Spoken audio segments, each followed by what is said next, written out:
श्रीमद् भागवत महापुराण तृतीय स्कंद चतुर्थ अध्याय। उद्धव जी से विदा होकर विदुर जी का मैत्रेय ऋषि के पास जाना। उद्धव जी ने कहा, फिर ब्राह्मणों की आज्ञा पाकर यादवों ने भोजन किया और वारुणी मदिरा पी। उससे उनका ज्ञान नष्ट हो गया। वे दुर्वचनों से एक दूसरे को चोट पहुंचाने लगे। मदिरा के नशे से उनकी बुद्धि बिगड़ गई। उसी भगवान अपनी माया की उस विचित्र गति को देखकर सरस्वती के जल से आचमन कर एक वृक्ष के नीचे बैठ गए। इससे पहले ही शरणागतों का दुख दूर करने वाले भगवान श्री कृष्ण ने अपने कुल का संहार करने की इच्छा होने पर मुझसे कह दिया कि तुम बद्रिका आश्रम चले जाओ। विदुर जी, इससे यद्यपि मैं उनका समझ गया तो भी स्वामी के चरणों का वियोग न सहने के कारण मैं उनके पीछे प्रभास क्षेत्र में पहुंच गया। वहां मैंने देखा कि जो सबके आश्रय हैं किंतु जिनका कोई आश्रय नहीं है, वे प्रियतम प्रभु शोभा धाम श्याम सुंदर सरस्वती के तट पर अकेले बैठे हैं। दिव्य विशुद्ध सत्वमय अत्यंत सुंदर श्याम शरीर है। उनकी चार भुजाएं और रेशमी पीताम्बर को देखकर मैंने उन्हें दूर से ही पहचान लिया। वे एक पीपल के छोटे से वृक्ष का सहारा लिए बाई जांग पर दाया चरण कमल रखे बैठे हैं। भोजन पान का त्याग कर देने पर भी वे आनंद से प्रफुल्लित हो रहे हैं। इसी समय व्यास जी के प्रिय परम मित्र मैत्रेयी लोकों में स्वच्छंद करते हुए वहां पहुंचे। मैत्रेयी मुनि भगवान के अनुरागी भक्त है। उनके सामने ही श्री हरि ने प्रेम एवं मुस्कान चितवन से मुझे आनंदित करते हुए कहा, मैं तुम्हारी आंतरिक अभिलाषा जानता हूँ, इसलिए मैं तुम्हें वह साधना देता हूँ जो दूसरों के लिए दुर्लभ है। उद्धव, तुम पूर्व जन्म में वसु थे। विश्व की रचना करने वाले प्रजापति और वसुओं के यज्ञ में मुझे पाने की इच्छा से तुमने मेरी आराधना की। संसार में तुम्हारा यह अंतिम जन्म है, क्योंकि इसमें तुमने मेरा अनुग्रह प्राप्त कर लिया। अब मैं मृत्युलोक को छोड़कर अपने धाम में जाना चाहता हूँ। इस समय यहाँ एकांत में तुमने अनन्य भक्ति के कारण मेरा दर्शन पाया है। पूर्व काल के आरंभ में मैंने अपने नाभि कमल पर बैठे हुए ब्रह्मा जी को अपनी महिमा के प्रकट करने वाले जिस श्रेष्ठ ज्ञान का उपदेश किया है, जिसे विवेकी लोग भागवत कहते हैं। विदुर जी, मुझ पर तो प्रतिक्षण उन परम पुरुष की कृपा बरसती थी। इस समय उनके इस प्रकार कहने से मुझे रोमांच हो आया। मेरी वाणी गदगद हो गई और नेत्रों से आंसुओं की धारा बहने लगी। मैंने हाथ जोड़कर कहा, आपके चरण कमलों की सेवा करने वाले पुरुष को इस संसार में अर्थ धर्म काम मोक्ष चारों में से कोई भी पदार्थ दुर्लभ नहीं। मैं केवल आपके चरण कमलों की सेवा के लिए ही लालायित रहता हूँ। प्रभु,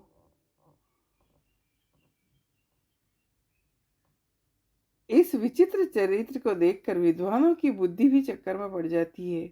आपका स्वरूप ज्ञान सर्वथा अबाध और अखंड है, फिर भी आप सलाह लेने के लिए मुझे बुलाकर जो भोले मनुष्यों की तरह बड़ी सावधानी से मेरी सम्मति पूछा करते हैं, वह आपकी लीला मेरे मन को मोहित कर देती है।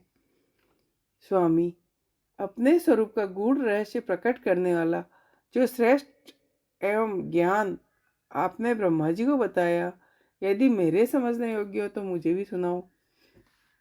जब मैंने अपने हृदय का भाव निवेदित किया, तब भगवान श्री कृष्ण ने मुझे अपने स्वरूप की परम स्थिति का उपदेश दिया। इस प्रकार गुरु श्री कृष्ण से आत्म तत्व की उपलब्धि का साधन सुनकर उन प्रभु के चरणों की वंदना और परिक्रमा करके मैं यहाँ आया हूँ। विदुर जी, पहले तो उनका दर्शन पाकर मुझे आनंद हुआ, किंतु अब तो मेरे हृदय को अत्यंत पीड़ा कर रही है। अब मैं उनके प्रिय क्षेत्र बद्रिका आश्रम को जा रहा हूँ, जहाँ भगवान श्री नारायण देव और नर, ये दोनों ऋषि लोगों पर अनुग्रह करने के लिए दीर्घकालीन सौम्य दूसरों को सुख पहुंचाने वाली एवं कठिन तपस्या कर रहे हैं। सुखदेव जी कहते हैं, इस प्रकार उद्धव जी के मुख से अपने प्रिय बंधुओं के विनाश का ऐसा समाचार सुनकर परम ज्ञानी विदुर जी को जो शोक उत्पन्न हुआ उसे उन्होंने ज्ञान द्वारा शांत कर दिया। जब भगवान श्री कृष्ण के परिकरों में प्रधान महाभागवत उद्धव जी बद्रिका आश्रम की ओर जाने लगे तब विदुर जी ने पूछा, उद्धव जी, योगेश्वर भगवान श्री कृष्ण अपने स्वरूप के गूढ़ रहस्य को प्रकट करने वाले और परम ज्ञान आपने कहा था वह आप हमें भी सुनाइए, क्योंकि भगवान के सेवक तो अपने सेवकों का कार्य सिद्ध करने के लिए विचरा करते हैं। उद्धव जी ने कहा, उस तत्व ज्ञान के लिए आपको मुनिवर मैत्रेय जी की सेवा करनी चाहिए। इस मृत्युलोक को छोड़ते समय मेरे सामने भगवान ने ही आपको उपदेश करने के लिए उन्हें आज्ञा दी है। श्री सुखदेव जी कहते हैं, इस प्रकार विदुर जी के साथ विश्व मूर्ति भगवान श्री कृष्ण के गुणों की चर्चा होने से उस कथामृत के द्वारा उद्धव जी का विनियोग जनित महान ताप शांत हो गया। यमुना जी के तीर पर उनकी वह रात्रि एक क्षण के समान बीत गई। फिर प्रातःकाल होते ही वे वहां से चल दिए। राजा परीक्षित ने पूछा, भगवान, यहाँ तक त्रिलोकी के नाथ श्री हरि को भी अपना वह रूप छोड़ना पड़ रहा था, फिर उन सबके मुखिया उद्धव जी कैसे बचे?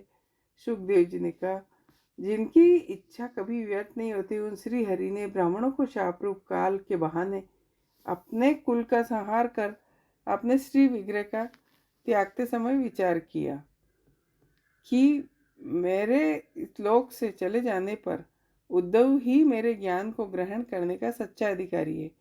उद्धव मुझसे आयु मात्र भी कम नहीं, क्योंकि आत्मजयी है, विषयों से कभी विचलित नहीं हुए, अतः लोगों को मेरे ज्ञान की शिक्षा देते हुए वे यहीं रहेंगे। वेदों के मूल कारण जगत गुरु श्री कृष्ण के इस प्रकार आज्ञा देने पर उद्धव जी बद्रिका आश्रम में जाकर समाधि योग द्वारा श्री हरि की आराधना करने लगे। परीक्षित, परमात्मा श्री कृष्ण ने लीलाओं से अपना श्री विग्रह प्रकट किया, लीला से ही उसे अंतर्ध्यान भी कर दिया।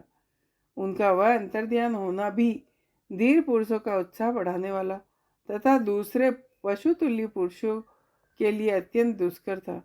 परम भागवत उद्धव जी के मुख से उनके प्रशंसनीय कर्म और इस प्रकार अंतर्ध्यान होने का समाचार पाकर भगवान ने परम धाम जाते हुए मुझे भी याद किया। विदुर जी उद्धव जी के चले जाने पर प्रेम से विहल होकर रोने लगे। इसके पश्चात सिद्ध शिरोमणि विदुर जी यमुना तट से चलकर कुछ दिनों में गंगा जी के किनारे पहुंचे, जहाँ श्री मैत्रेय जी रहते। इति श्रीमद्भागवत महापुराण परमहंसाय संहिताय तृतीय स्कंद विदुर संवाद चतुर्थ अध्याय। जय हो।